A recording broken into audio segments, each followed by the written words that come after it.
Hey everyone, welcome to Overlanding World, and in this video we're going to be reviewing our SmittyBilt Generation 2 rooftop tent. We are David and Tiffany, and oh yeah, there's Larry, our Land Rover. And here at Overlanding World, we're diving into reviews and how-tos that you as an overlanding enthusiast want to know. So buckle up and join us on this adventure all here at Overlanding World. So today we came up to Fraser Park for the day just to enjoy the mountains. It is a bit cold, but we just thought it was a good opportunity to show you guys the tent.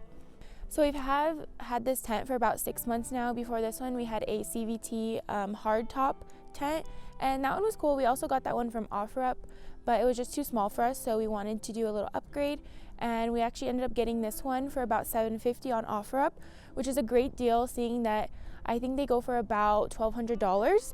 And this one was only used maybe a handful of times, so we basically got a brand new tent for only $750. So if you're looking for a tent, even if it's not the SmittyBilt Gen 2, I highly recommend you guys check out OfferUp. So our tent is sitting on our Discovery 2. It actually is sitting on the Tool roof racks. I think these are the 10-inch ones. Our tent does sit pretty high in my opinion, plus the car has a lift and all, so it is a bit of a chore to get up there to unzip it and to especially pack it in when you're trying to go. But this does sit a little bit lower than it would if we had the actual like roof rack that they make for Discoveries that gets bolted to like the car or the frame, and then that tent will sit even higher than this one. So that's why we kind of like this setup. One, because it's a lot cheaper, and two, because it's easy. If we want to take the tent off, all we have to do is slide off the racks and we're good. But that's something really cool, although it is a little bit difficult to get up there, but it's pretty cool. You have a tent on top of the roof. So the tent has a pretty cool look to it in my opinion. The ladder on this one compared to our old tent stays attached, so you don't have to worry about shoving the ladder inside the tent when you're trying to close it or anything like that. It stays attached on there and it just folds right up with the tent, and it gets covered by the big cover that covers that, so it's pretty cool. And another thing is it has just standard poles like a tent would. It holds open those flaps to give you more of a tent look, so it's pretty cool, especially when it might be a little rainy or anything. Like, you could definitely open the little windows and stick your head out and you won't get drenched because you have a bit of a cover. But yeah, the outside of the tent is pretty cool, and soon we're going to be showing you guys the inside. Oh man, it's cold. Another cool thing about the tent is it has kind of like a sunroof slash moonroof, so that's pretty cool, especially in summer. We haven't been able to utilize it yet just because it's been so cold every time we've been camping, but it'd be really beautiful to wake up with the sun coming in, or if you're in the middle of the desert and you could see the stars while laying at night. I think that's going to be pretty cool.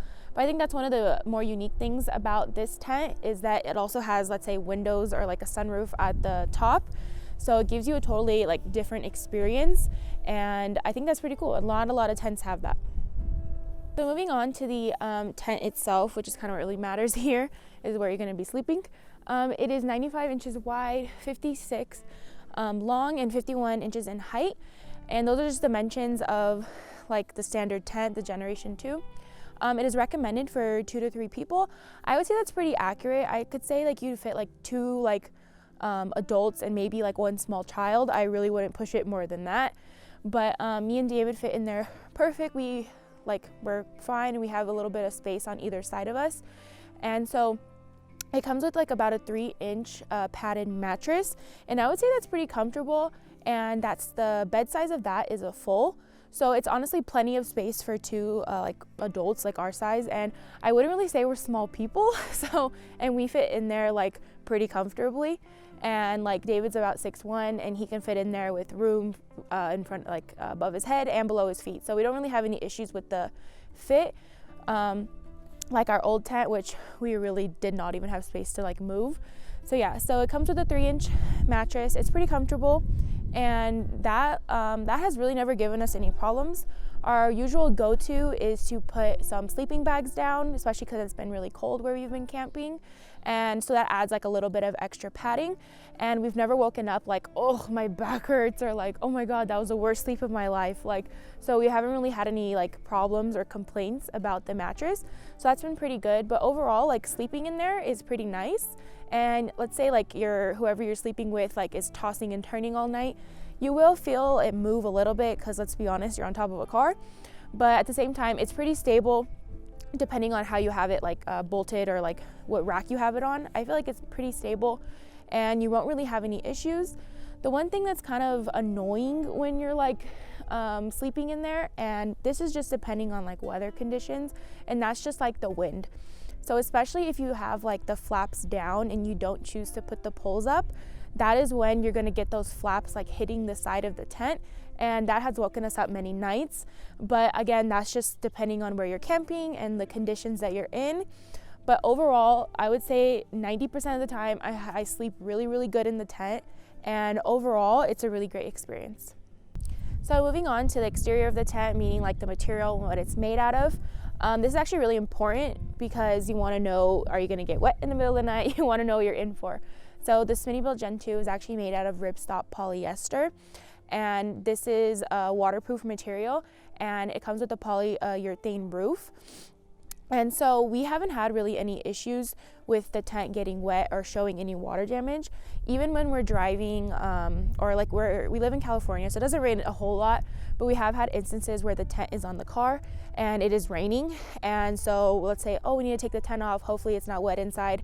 And we've never had an issue with it being wet. So that's one thing we were worried about when getting a soft top, but we realized that the cover on this thing is really thick and really great material, and we've never had any issues with the tent getting wet inside when it's just closed sitting on the roof.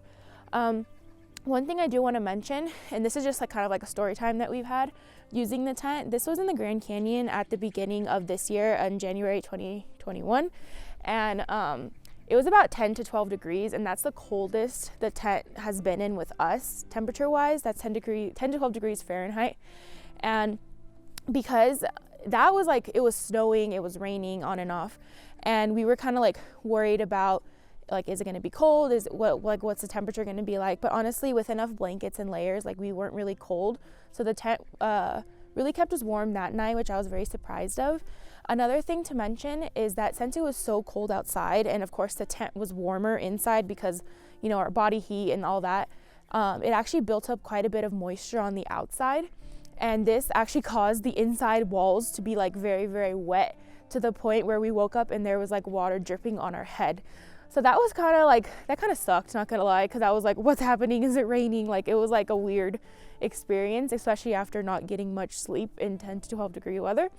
But yeah, so I had to actually like wipe down the inside of the tent with a towel in order to close it, because I didn't want the inside to get wet or to smell in the future.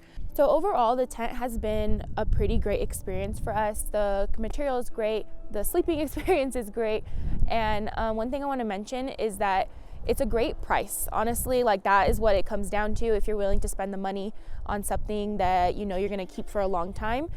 Before this tent, and even before the one we had prior to this, we were looking for a long time on OfferUp, trying to find the best deal, because we didn't really want to spend full price on an item. So I'd really recommend you guys check out OfferUp before you go walk into, I don't even know, like 4-wheel parts or anything like that, and try to buy the tent flat out, because chances are you're going to find a tent on OfferUp that's only been used maybe a handful of times, and you're going to get your money's worth and you're going to save money. But yeah, I think the rooftop tent experience as a whole is very great, because one thing is, like, no one really wants to sleep on the floor, especially if you're in the middle of nowhere. It definitely feels a bit more safe that you're on top of the car, just because you know you're close to the car. If anything happens, you know, like, you just, I don't know, for me it's just a more secure feeling. But if anyone's in the market for a rooftop tent, I would highly recommend this tent. We have not had any complaints about it, really. My only complaint is that it's really hard to like put down and tuck in all the sides and all that. But I also think that's just because our car is so high that it just makes it a bit more of a chore. But overall, this tent, I would literally give it like 9.5 out of 10, I would say, or 10 out of 10. But it's been really, really great. And yeah, I would highly recommend it to anyone. All right, guys, really hope you enjoyed this video. We're gonna try to close it out because I'm freezing here, but really hope you enjoyed the video. Hope we covered like most of your guys' questions if you had any, but if we missed anything, make sure to comment down below. You can also check us out on Instagram at overlanding_world for a bit more content there. But yeah, I really hope you guys enjoyed, and we'll see you in the next one.